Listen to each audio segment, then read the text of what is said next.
অবহেলিত গাছ আলু বিশ্বের একটি গুরুত্বপূর্ণ কন্দাল ফসল।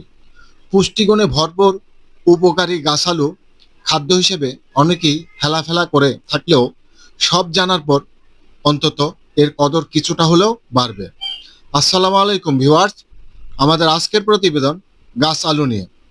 আমাদের দেশে অঞ্চলভেদে গাছ আলু, মেটে আলু, পেস্তা আলু, চুপড়ি আলু, গজ আলু, মাইট্টা আলু, পেসরা আলু ইত্যাদি নামে পরিচিত। ভিউয়ার্স, আপনার আঞ্চলিক ভাষায় এই আলুর কি নাম বলে যাবেন। গাছ আলুর বৈজ্ঞানিক নাম ডায়োসোরিয়া এলাটা।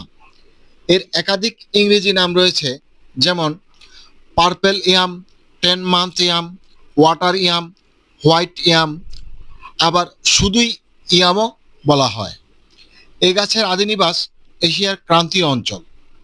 এই গাছের কাণ্ডে ছোট ছোট কালচে বেগুনি রঙের আলু হয় এবং মাটির নিচে বড় আকারের বাদামি রঙের আলু হয়। উভয় আলু খাওয়ার যোগ্য এবং উভয় আলু থেকেই বংশবিস্তার হয়। পুষ্টি উপাদানে ভরপুর এই অবহেলিত গাছ আলুতে রয়েছে প্রচুর পরিমাণে ভিটামিন, খনিজ পদার্থ এবং উপকারী তন্তু।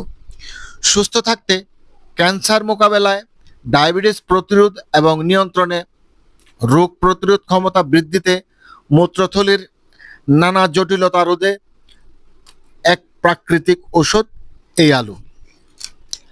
শুধু তাই নয়, হৃৎপিণ্ড সুস্থ রাখতে, ত্বক সুন্দর রাখতে, এমনকি চোখ ভালো রাখতেও এটি কাজ করে। রক্তচাপ নিয়ন্ত্রণ রাখতে খুবই কার্যকর একটি সবজি।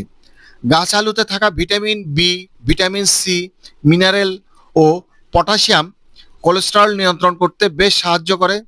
এর ফলে হার্ট সুস্থ থাকে।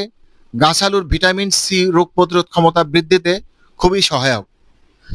ধন্যবাদ বন্ধুরা পাশে থাকার জন্য।